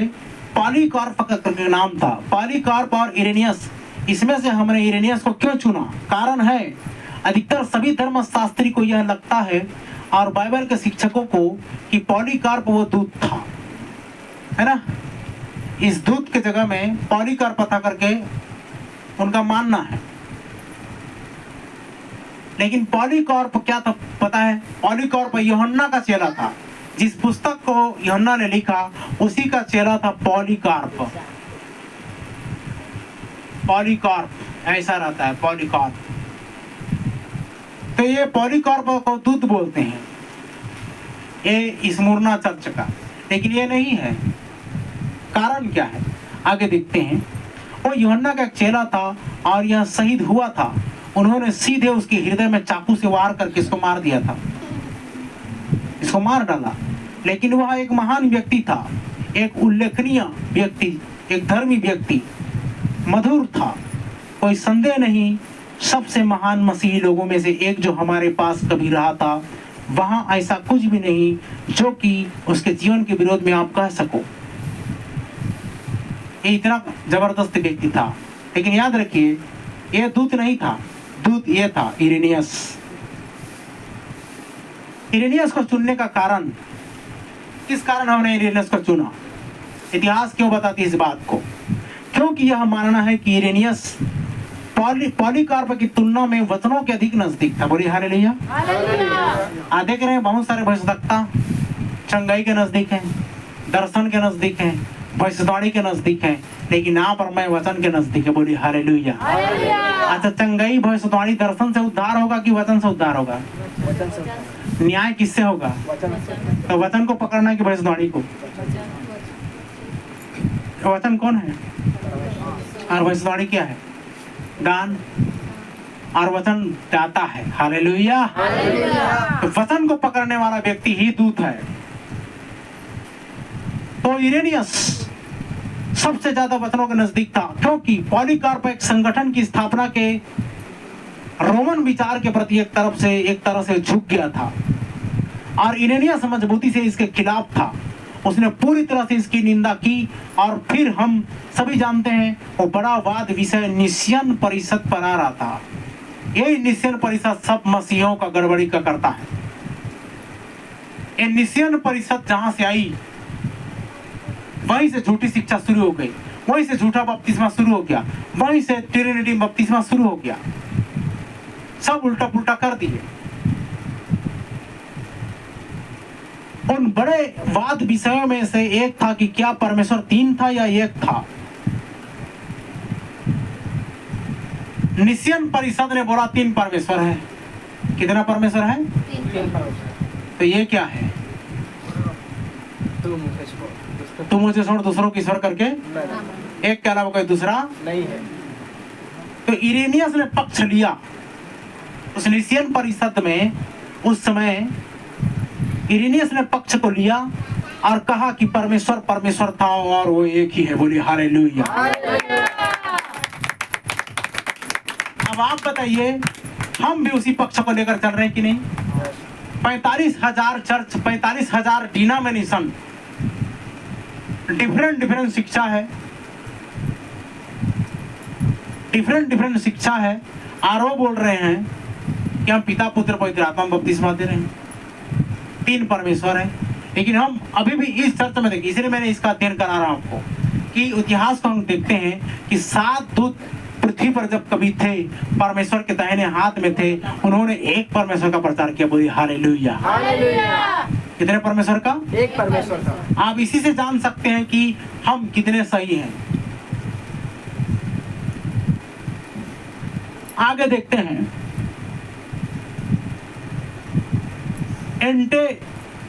एंटे निस्सियन फादर्स पुस्तक भाग 1 412 पन्ना में लिखा है।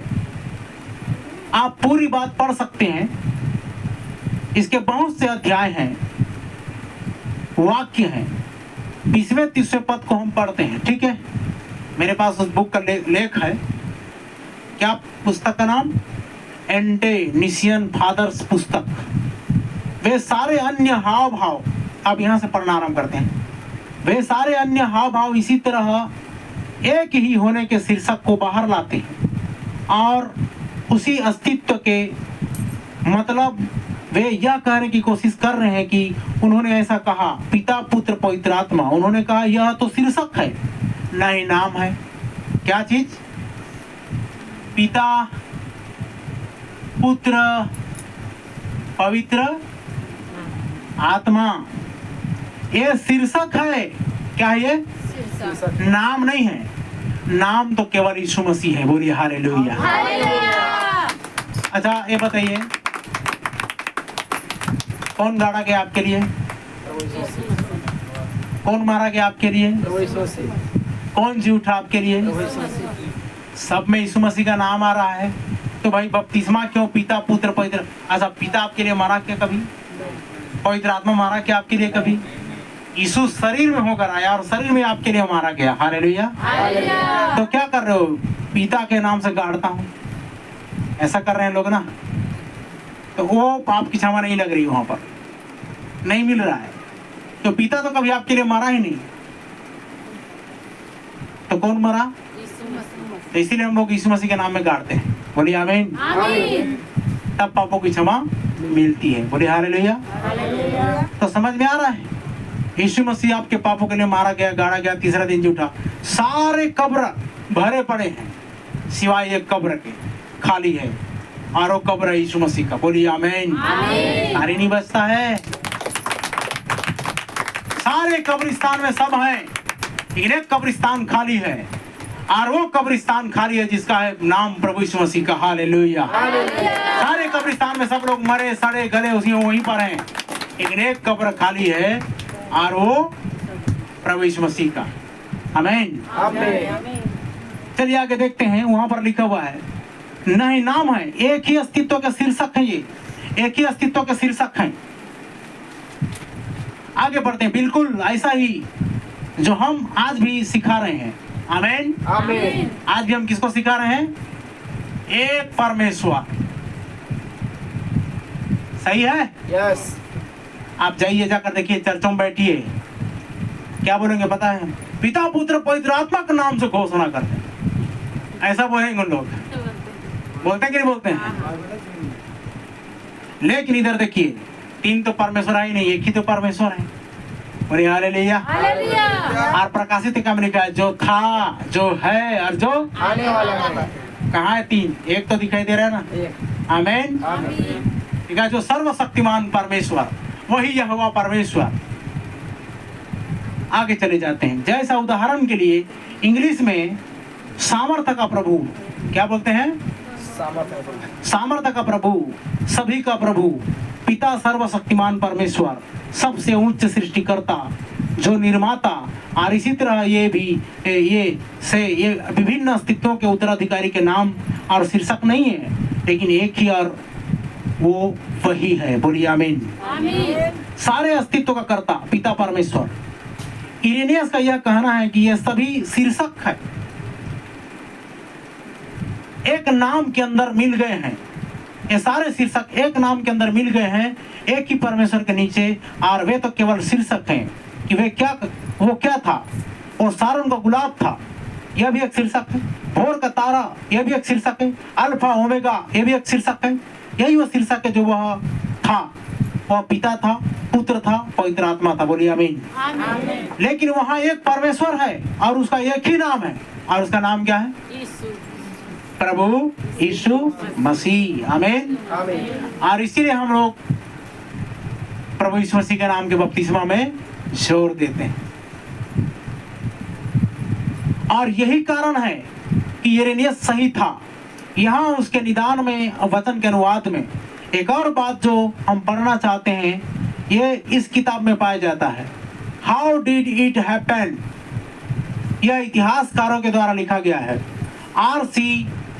हेजल्टाइन के द्वारा लिखा गया, जो प्रारंभिक कलीसिया का इतिहास है, और पन्ना 180 पर इरेनियस समय में आत्मिक दान, जो AD 177 से लेकर 202 तक है, यह इरेनियस के समय में था कि फ्रांस में अधिकतर प्रेतों की कलीसिया थी।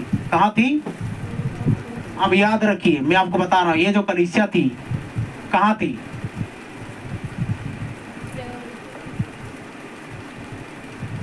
अधिकतर प्रेरितों की कलीसिया थी, और वो कहाँ थी? अभी मैंने नाम लिया, फ्रांस में। कहाँ? जैसे इफिसियन चर्च इफिसियों में था, और ये स्मुरना चर्च प्रेतों की कलीसिया थी फ्रांस में, जिसके पास पवित्र आत्मा के सारे दान थे। बोली हालेलुया। फ्रांस में प्रेतों की कलीसिया थी जिसके पास सारे दान थे आत्मा के। ऐसा उसके सिखाने से था। किसने सिखाया था? इरेनियस ने। किसने?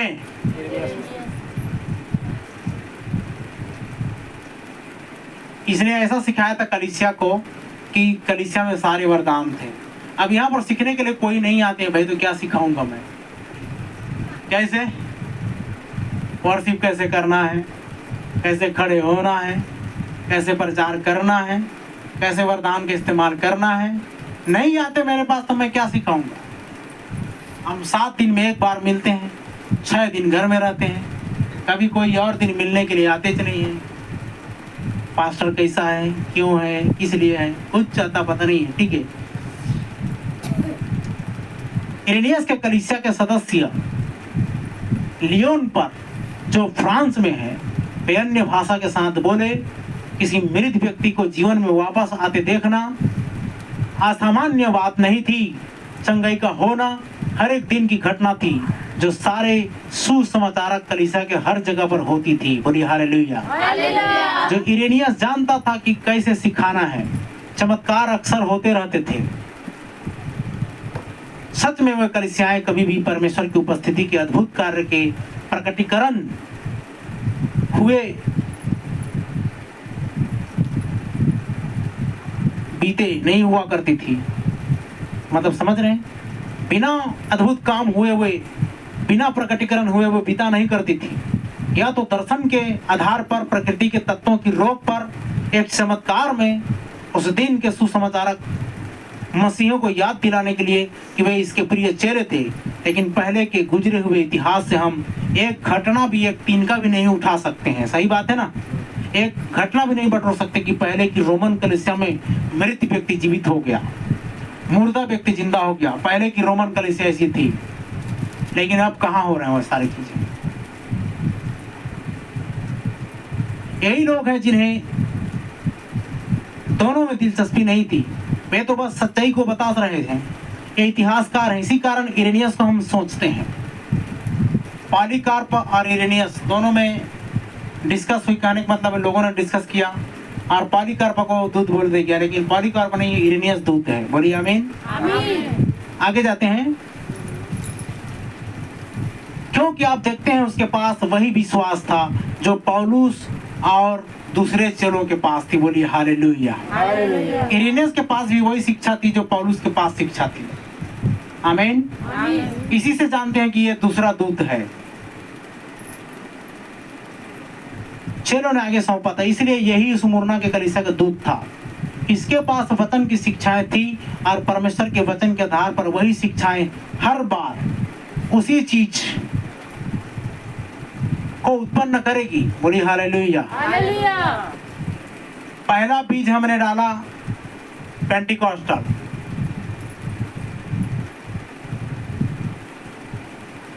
पहला बीज जब पेंटिकॉस्टल आई तो पेंटिकॉस्टल की तरफ फल कहाँ है?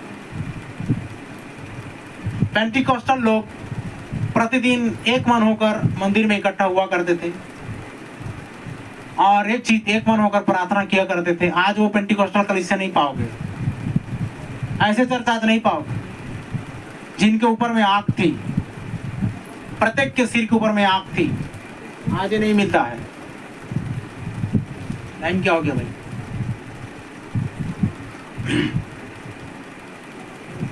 तो सुन रहे हैं, अगर शुरुआत में बीज उत्पन्न किया ये चीज, तो अंतिम में भी यही बीज उत्पन्न होगी ना।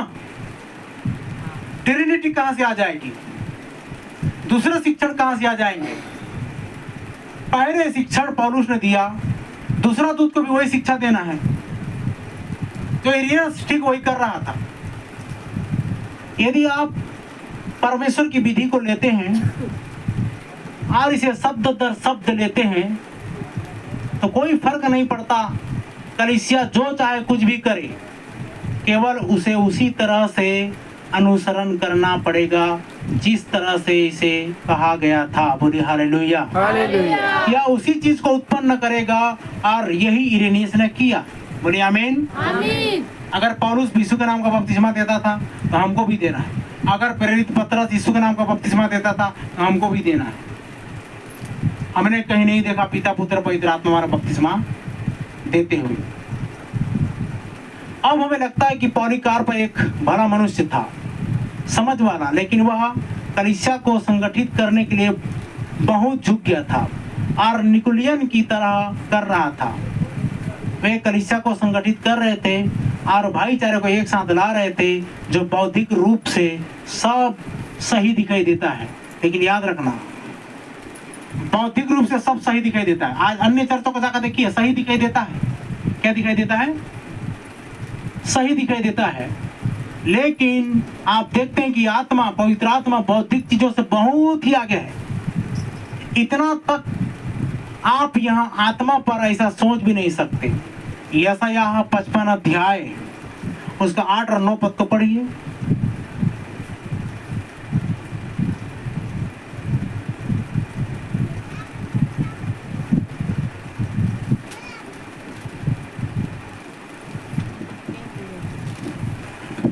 क्योंकि यहोवा कहता है, यहोवा कहता है, मेरे विचार और तुम्हारे विचार, मेरे विचार और तुम्हारे विचार एक समान नहीं है, एक समान नहीं है। ना तुम्हारी गति ना तुम्हारी गति और मेरी गति और मेरी गति एक सी है। एक सी है। क्योंकि मेरी और हाँ, तुम्हारी गति में और क्योंकि मेरी गति और तुम्हारी गति में और मेरे और तुम्हारे सोच विचारों में, मेरे सोच विचार और तुम्हारे सोच विचार में आकाश और पृथ्वी का अंतर है, जमीन और आसमान का अंतर है। इसीलिए ये 45,000 डिनोमिनेशन परमेश्वर के विचार को नहीं समझ सकते, नहीं पाते। और जिस दिन याद रखिए पवित्र आत्मा का बपतिस्मा आया, उसी दिन परमेश्वर का विचार आपके अंदर आया। हालेलुया।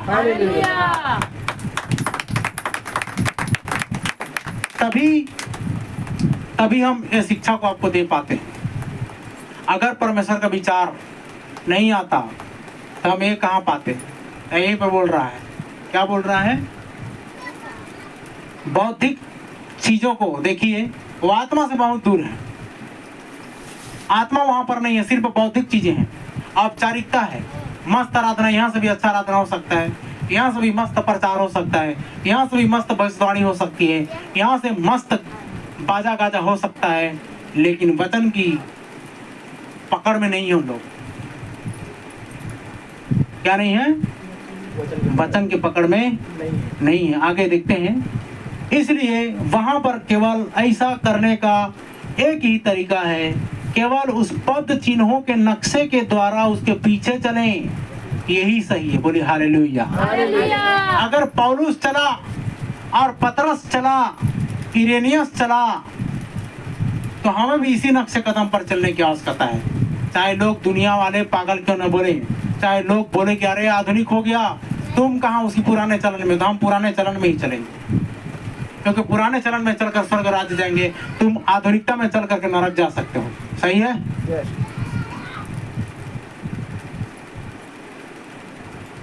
उदाहरण के लिए हमें रायपुर जाना है। कहाँ जाना है?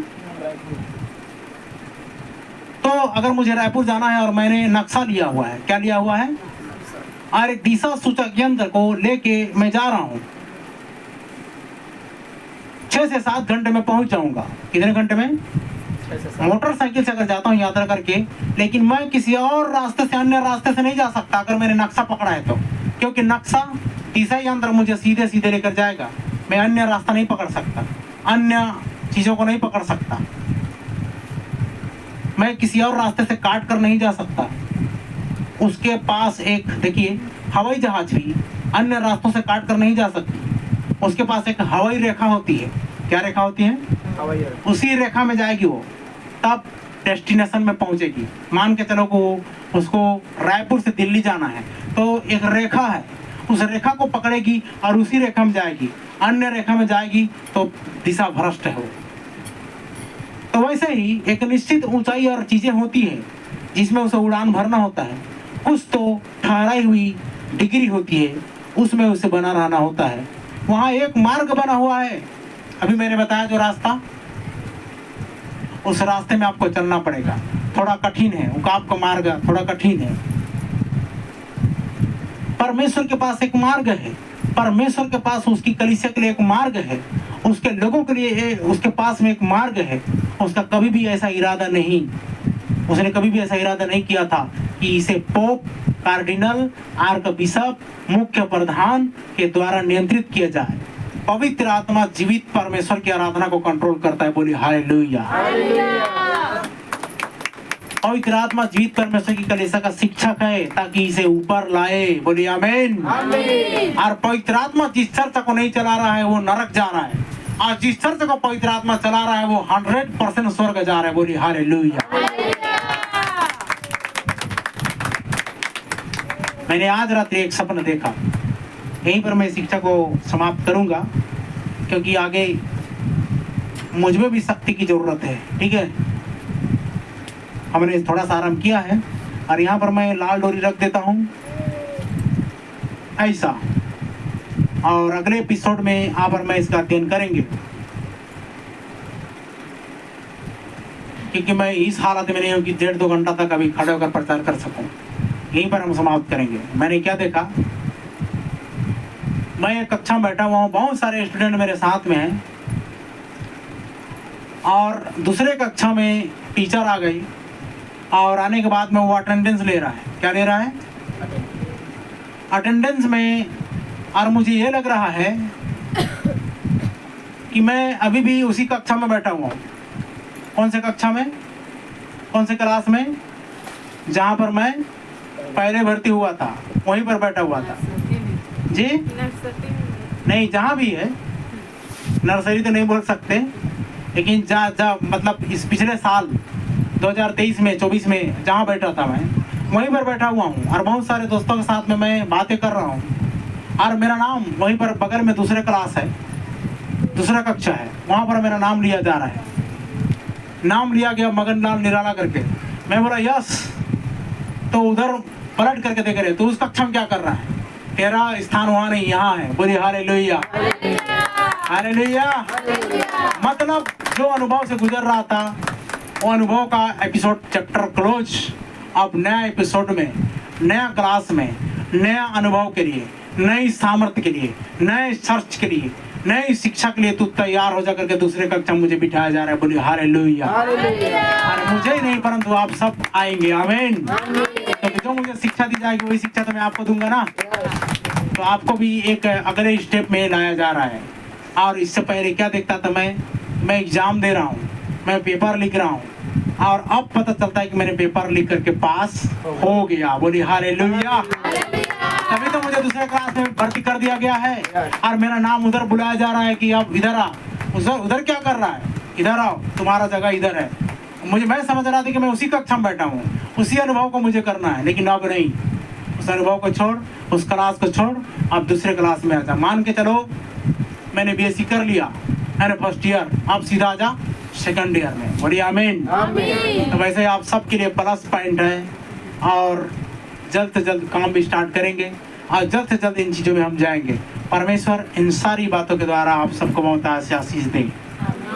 खड़े हो जाइए, हम प्रार्थना करेंगे।